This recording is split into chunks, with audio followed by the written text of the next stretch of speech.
खबर शामिल करते हैं पाकपतन से। नवाही गांव 17 एसपी में थाना सदर पुलिस के एहलकारों के खिलाफ एहतजाज। Head constable Saifullah driver Mohammad Hasan Raza कार्यक्रम ने पैसे ना मिलने पर नसरुल्लाह के खिलाफ मुंशियात का बेबुनियाद झूठा मुकदमा दर्ज करवाया। एहतजाजी मुजाहिरे में नसरुल्लाह के भाई मोहम्मद इरफान भट्टी मौलवी शकील का क्या कहना था, आइए जानते हैं उनकी जुबानी। सर, मैं पट्ठे काट रहा था क्योंकि मेरा भाई नसरुल्ला मौजूदा इस टोके पे था। वो पट्ठे मैं काट रहा था, वो पट्ठे लेकर टोके में आ रहा था। मेरी ये हवेली घर में अंदर ही आती है। ये मेरे पट्ठे हैं पीछे से खड़े हुए। ठीक जब पुलिस वाले 15 काल हुई है 9 तरीक में नाल दा महल्ला सी, उत्थे लड़ाई हुई सी जी। उत्थे पुलिस जान अगे रजाकार इकराम उन्हें मैं सड़क के नाल पट्ठे ने मेरे उत्थे वड्डी जाना। उन्होंने आखिया दवा दा डाला रोको, दिहाड़ी ला लीए। तो मुलाजमान ने फौरन डाला कट मारी, आ टोके के कोल आ गए ने। मेरा भाई नसरुल्ला मौजूदगी दे विच इत्थे खड़ा है क्योंकि पट्ठे सट्टी जाता। मैं उधरों भज के आया दवा डाला वेख के। फिर आ मुंडा सजाद इहदा नाम है जी। ये मुर्गा लैन मेरे को आया खड़ा, मुर्गा मेरा वो खड़ा है।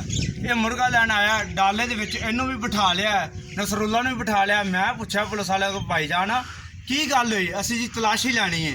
मैं सर तलाशी ले लो। उन्होंने तलाशी ली है, लिहाजा कोई चीज़ नहीं निकली, कोई शय नहीं निकली है। इस चीज़ का मैं हल्फी न्याय देना। ये रजाकार इकराम उनका नाम है, एक सैफुल्ला खां वट्टू है, एक मोहम्मद हसन सिपाही, एक है जी लियाकत। ये 4 मुलाजम ने, एक का पता नहीं जी कौन है। उन्होंने साढ़े को मंगे ने पैसे। जो साढ़े को पैसे मंगे असी पैसे नहीं दिते। वो SHO ने साहब डीकता रहा 5 बजे 7:30 बजे का टाइम देता रहा। लिहाजा सवेरे उन्होंने 9C का परचा देता है। 9 तरीक पकड़ते पे, 10 तरीक उन्होंने 9C का परचा देता है। लैते इन्होंने जमाल चौंक छाड़ दिता गया। लिहाजा ना मेरे ना बेइंसाफी हुई है।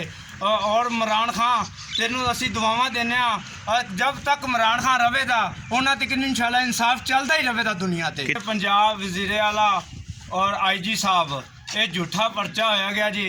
सानू इंसाफ दिलाया जाए, ये परचा खर्च किया जाए। और लिहाजा DPO पाकपतन से गुरजाइश है कि साड़ी लाजमी सुने और परचा खर्च किया जाए। मेरे भाई ने बेगुनाह करके साबित किया जाए, बेगुनाह करके।